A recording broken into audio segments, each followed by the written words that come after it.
मीराबाई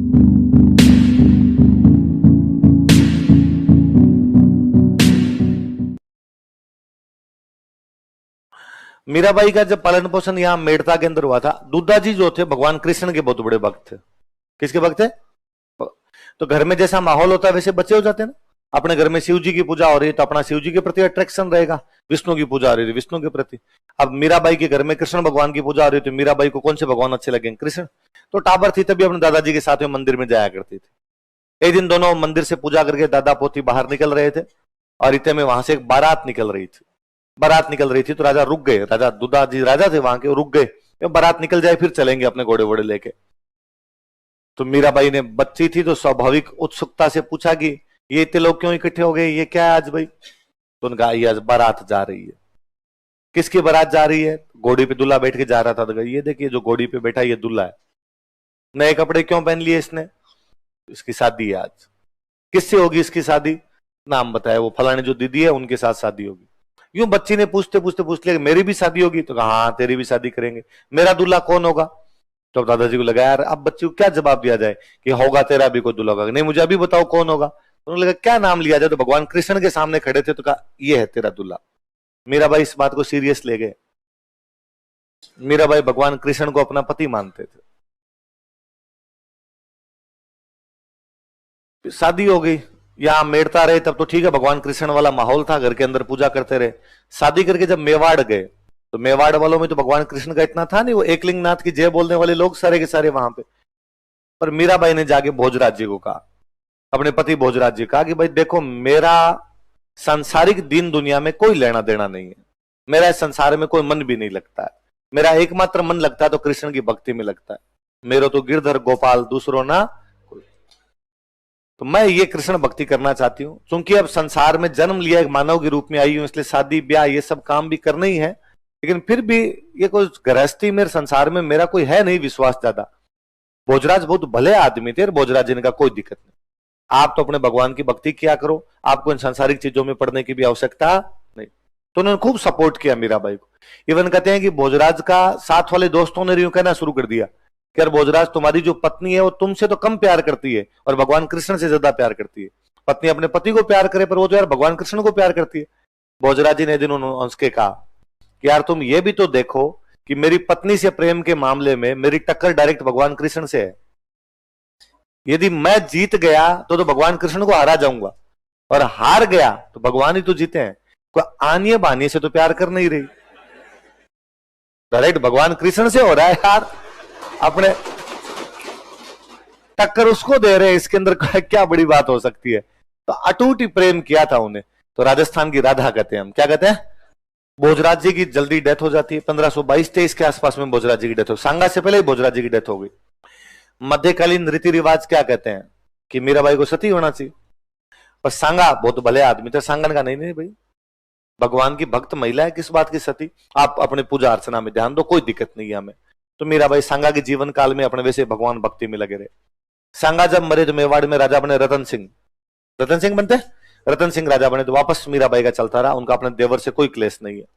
रतन सिंह के मरने के बाद उनके एक और देवर राजा बने, विक्रमादित्य। कौन राजा बने? उस टाइम में थोड़ा लफड़ा होना शुरू हुआ। उन दिनों चित्तौड़ के अंदर एक संत आए हुए थे, रैदास। कौन से संत आए हुए थे? और मीराबाई रैदास जी को अपना गुरु बना लेती है। गुरु कौन थे? रैदास। तो रैदास जी पधारे हुए थे तो मीराबाई उनके सत्संग सुनने के लिए जाने लग गए। विक्रमादित्य ने इस बात पर आपत्ति की। पहले तो उसने कहा कि राज परिवार की महिला घर से बाहर नहीं जा सकती, आप घर से बाहर सरेआम सत्संग सुनने के लिए जाते हैं। दूसरा, आप विधवा है, विधवा महिलाएं से घर से बाहर नहीं जाती, आप घर से बाहर निकलती है।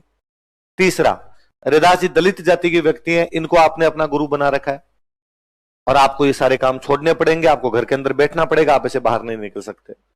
मीराबाई ने कहा मैं ये तीनों ही चीजें करूंगी, मैं राज परिवार की महिला हूं उसके बावजूद भगवान की भक्ति करूंगी, मैं विधवा महिला हूं उसके बावजूद मैं तो ये घर छोड़ के महल छोड़ के सत्संग सुनने के लिए जाऊंगी, और रैदास जी एक संत आदमी है, मेरे को उनमें ऊंच नीच जैसा कुछ भी दिखाई नहीं देता, वह कोई व्यक्ति जो ज्ञान की बातें बताए वो गुरु है और मुझे उनको गुरु मानने में कोई भी परहेज नहीं, सब भगवान की संतान है, इनके अंदर ऊंचा नीचा नाप की कोई भी चीज नहीं होती, आपको जो अपना डिसीजन लेना लीजिए, मैं ये सब करूंगी।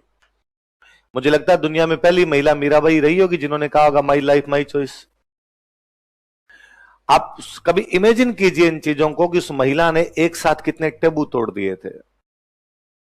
एक राजकुमारी के द्वारा ऐसा किया जाना, एक रानी के द्वारा ऐसा किया जाने वाला अपने आप में अनुकरणीय था कि ये वो समय था जब कहा जाता था ये था राजा। यदि वो रानी इस प्रकार से कर रही थी तो बाकी लोगों पे भले कमोबेश 5-10% लोगों पे असर पड़े, पर असर तो पड़ता है कि वो रानी होके जब रैदास जी को अपना गुरु बना सकती है, इसका मतलब समाज में ऊंच नीच नाम की कोई चीज नहीं। उनके पति नहीं है उसके बावजूद यदि वो सत्संग में भाग लेती है, इसका मतलब पति की मृत्यु के बाद में जीवन समाप्त नहीं होता। वो यदि राजकुमारी होके भी इस प्रकार घर से बाहर निकलती है, इसका मतलब पर्दा प्रथा जैसी कोई भी चीज भी लोगों में जागरूकता आती है अपने आप। पर वहां विक्रमादित्य और उनके देवर भाभी के बीच में वहां क्लेश होने लगता है। फिर कई कहानियां पढ़ते हो कि उनको जहर देने की कोशिश की गई, सांप से डंक मरवाने की कोशिश की गई। फाइनली उनको लगा कि यहां पार पड़ेगी नहीं, डेली डेली की लड़ाई है, तो वापस अपने पीहर आ गए। पीहर कहां पे था? मेड़ता। मेड़ता में उनके भाई राजा बने हुए थे जयमल। दुद्धा के बेटे हुए वीरमदेव, वीरमदेव का बेटा जयमल। जयमल वही जो चित्तौड़ के तीसरे साके में जयमल पत्ता पड़ता है, मेड़ता का राजा जयमल। जयमल का जन थे भाई। रतन सिंह की बेटी है मीरा, रतन सिंह के भाई है वीरमदेव, वीरमदेव का बेटा कौन है? जयमल। तो काका चाचा ताऊ के हो गए आपस में, एक की बेटी हो गई मीरा और एक का बेटा कौन हो गया? जयमल। या वापस जयमल के पास आ गए। जयमल खुद भगवान कृष्ण के बहुत बड़े भक्त थे। यहाँ कई दिन रहे और फिर एक दिन जयमल को कहा कि जयमल मुझे तीर्थ यात्रा करने के लिए जाना है, भगवान कृष्ण के जो बड़े बड़े केंद्र थे वहां जाना चाहती हूं मैं।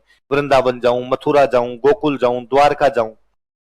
राजा की बहन किसी बात की इच्छा प्रकट करे, वो इच्छा पूरी ना हो, फिर किस बात की राजकुमारी? जयमल ने कहा ठीक है पधारिए आप, साथ में इन महिलाओं को और ले जाओ, थोड़ी बहुत ये भी तीर्थ यात्रा करके आ जाएगी। सेना भेज दी साथ में। यहां से बरसाना गए, मथुरा गए, वृंदावन गए। कहते जब वृंदावन गए तो यहां पर एक संत हुआ करते बहुत बड़े उस समय, रूप गोस्वामी जी महाराज। कौन थे?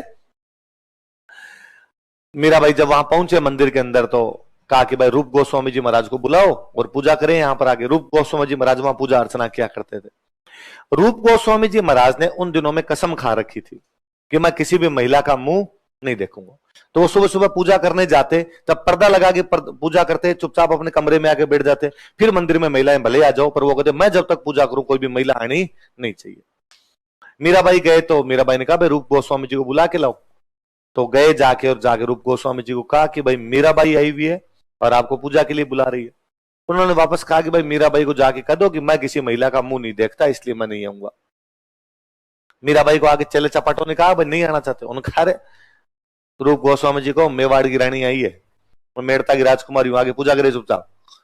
और किस बात का क्या करे रूप गोस्वामी जी कि मैं महिला का मुंह नहीं देखता? तो उनको जाके और कहो कि मीराबाई ये मानती है कि दुनिया में मर्द है कि भगवान कृष्ण, बाकी सब लेडीज है। मीराबाई को और किसी में पुरुष नजर आता ही नहीं है, इसलिए रूप गोस्वामी जी मीराबाई के सामने आप भी महिला ही हो और चुपचाप आ जाओ यहाँ पे। उन्होंने जाके बाद में कहा कि उसका मानना है कि तुम तो खुद ही महिला ही हो और आगे पूजा कर लो। रूप गोस्वामी जी महाराज ने आगे दंडवत प्रणाम किया था कि किसी की नजरों में यही साबित हो जाए कि केवल भगवान कृष्ण ही है सब कुछ, बाकी में मुझे और कुछ दिखाई नहीं देता है, इससे बड़ी भक्ति तो और क्या होगी। बाद में मथुरा वृंदावन घूमते घूमते चले गए द्वारिका। द्वारिका जाने के बाद में अपने जो साथ वाले थे उनको कहा तुम तो मेड़ता जाओ, मैं थोड़े दिन यहाँ द्वारिका रहूंगी, बाद में आ जाऊंगी। वहां द्वारिका में रहने लग गए।